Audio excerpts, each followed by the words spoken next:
नमस्कार, मैं हूं गायत्री शर्मा। दुनिया भर के अलग अलग देशों से कोरोना के केस बढ़ने की खबरें सामने आ रही है। यूनाइटेड किंगडम में जनवरी के बाद एक दिन में 50,000 से ज्यादा केस सामने आए, जबकि 19 जुलाई को वहां पाबंदियां हटाने की तैयारी थी। ब्रिटेन में 60% आबादी को वैक्सीन लग चुकी है, लेकिन बावजूद इसके हर हफ्ते वहां अस्पतालों पर बोझ बढ़ रहा है। ब्रिटेन में नई लहर के पीछे डेल्टा वेरिएंट को वजह बताया जा रहा है। तो क्या दुनिया में तीसरी लहर की शुरुआत हो चुकी है? क्या भारत के लिए भी खतरे की घंटी है? क्योंकि जो वैक्सीन ब्रिटेन में लगाई जा रही है वही भारत में लगाई जा रही है, और सवाल यह भी है कि तीसरी लहर में वैक्सीन कितना बचाव करेगी। डॉक्टर संदीप दीवान भी इस वक्त हमारे साथ जुड़ चुके हैं। Fortis memorial research institute Gurugram से क्रिटिकल केयर डिपार्टमेंट से हमारे साथ हैं। संदीप दीवान, आपके पास मैं लेकर आ रही हूँ यही सवाल।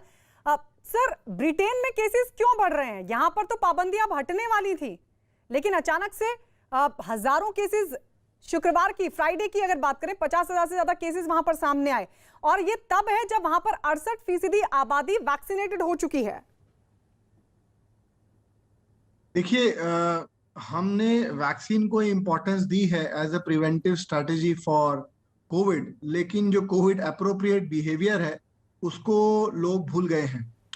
वैक्सीनेशन का मतलब यही नहीं है कि आप फुली प्रोटेक्ट हो गए। जो बेस्ट एफिकेसी वैक्सीन की वो 70% से 80% है। इसके बाद भी इसका मतलब ये है कि 20 से 30% चांस आपका इन्फेक्शन का रहेगा, पहली बात। दूसरी बात जो है, आप प्लीज इस बात को समझिए, और ये डेटा आना शुरू हो गया है कि वैक्सीन की एफिकेसी भी over a period of time कम होती जाती है। अगर आप इन्फ्लुएंजा वैक्सीन, H1N1 या न्यूमोकोकल वैक्सीन की बात करें, तो वो वैक्सीन जो है वो एक ड्यूरेशन पे रिपीट की जाती है। जो वैक्सीन एफिकेसी है वो over a period of time कम होती जाती है। तो आपका जो बेस्ट एफिकेसी है वो ये है 70%, 30% चांस रहेगा इन्फेक्ट होने का। उसके बाद जब एफिकेसी कम होती जाएगी तो आपका इन्फेक्ट होने का चांस बढ़ता जाएगा। दूसरा जो जो मेजर कारण ये है कि जो हर्ड इम्यूनिटी के लिए जो आपको एक परसेंटेज चाहिए वो भी डेवलप नहीं हुई, और उसके बाद अगर कोविड अप्रोप्रिएट बिहेवियर को हम ताक पे रख देंगे, उसकी इंपॉर्टेंस को भूल जाएंगे, तो ये इन्फेक्शंस जो है वो वापस बढ़ेंगे। यही बात इंडिया पे भी अप्लाई होती है। बहुत से एक्सपर्ट्स ये कहते हैं कि शायद थर्ड वेव ना आए। हम सब उम्मीद कर रहे हैं कि थर्ड वेव ना आए, लेकिन जो वैक्सीनेटेड का परसेंटेज है, दिसंबर तक का टारगेट है सबको वैक्सीनेट करने का, जो कि पूरा होता अभी नहीं लगता है। मैं डबल वैक्सीनेशन की बात कर रहा हूं।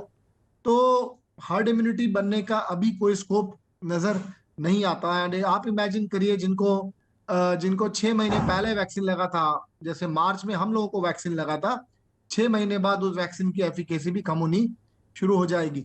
तो इसलिए ये एक साइकिल है जिसमें से अभी निकल पाने का कोई रास्ता नजर नहीं आता। ये तभी होगा जब हम वैक्सीनेशन पूरा अचीव कर लेंगे और हर्ड इम्यूनिटी तक हम पहुंच जाएंगे, जिसके अभी आसार नजर नहीं आ रहे। तो इसलिए कोविड बिहेवियर की इंपॉर्टेंस को ना समझना एक बहुत बड़ी गलतफहमी है। और क्या वैक्सीन की एफिकेसी में भी अंतर है? क्योंकि ब्रिटेन में वही वैक्सीन एस्ट्राजेनेका की जो वैक्सीन लगाई जा रही है वही भारत में भी। डॉक्टर संदीप दीवान, लेकिन ये कितनी खतरनाक हो सकती है? दूसरी से ज्यादा खतरनाक हो सकती है या फिर कम? क्योंकि हमारे यहाँ पर तो हालात देखिए आप, कोई कोविड अप्रोप्रिएट बिहेवियर को मान ही नहीं रहा है, और हम उस तरीके से फुल्ली वैक्सीनेटेड भी नहीं है। अभी तो 40 करोड़ के तकरीबन लोगों को वैक्सीनेट हमने किया है, जिसमें सिंगल डोज वाले ज्यादा हैं। देखिए, ये खतरनाक किस तरह से होगी, ये 2 चीजों पे डिपेंड करता है। पहला है कि ये कितनी स्पीड से आती है। अगर आप फर्स्ट वेव को कंपेयर करें तो पहला लॉकडाउन लास्ट ईयर तब लगा था जब इंडिया में कोरोना केसेस की संख्या 636 थी और पूरे देश में लॉकडाउन लगा दिया गया था। इस बार जो लॉकडाउन लगे सेकेंड वेव में, वो काफी देर बाद लगे।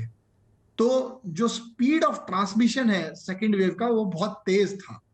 आप देखेंगे, और मेरे साथ जितने भी क्लिनिशियंस हैं जिन्होंने आईसीयू में मरीज ट्रीट किए हैं जी, हमने 29 मार्च को अपना कोविड आईसीयू रीस्टार्ट किया था, और 3 दिन में हमारे पहले 30 बेड भर गए थे। तो इतनी स्पीड से ये वेव आई थी। अगर थर्ड वेव भी इतनी स्पीड से आएगी तो इंफ्रास्ट्रक्चर के ऊपर इतना लोड पड़ेगा कि चाहे कैसी भी वेव हो, डेथ और मोर्टेलिटी ज्यादा होगी होगी, पहली बात।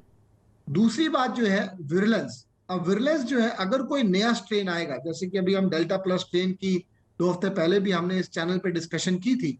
डेल्टा प्लस स्ट्रेन जो है उसके बारे में अभी हमारी जानकारी बड़ी लिमिटेड है। क्या ये वैक्सीन से वैक्सीन के अगेंस्ट बचा पाएगी? क्या ये ब्रेक थ्रू इन्फेक्शन कर पाएगा, नहीं कर पाएगा? अब हम ये भी जान गए हैं कि डेल्टा वेरिएंट भी इन स्पाइट ऑफ वैक्सीनेशन री इन्फेक्ट कर सकता है। कोरोना की वैक्सीन की एफिकेसी कुछ महीने बाद कम होनी शुरू हो जाती है। और कोविड ब्रिटेन में भी तो सर एप्रोप्रिएट यही हुआ है बिहेवियर ना, जो है वो ताक पे ब्रिटेन रखा में जा भी यही चुका हुआ है, तो इसलिए ये वेव मोस्ट लाइकली अगर आएगी तो स्पीड पे डिपेंड करेगा, और मेरे को लगता है उतनी ही सीरियस होगी जितनी की सेकंड वेव थी।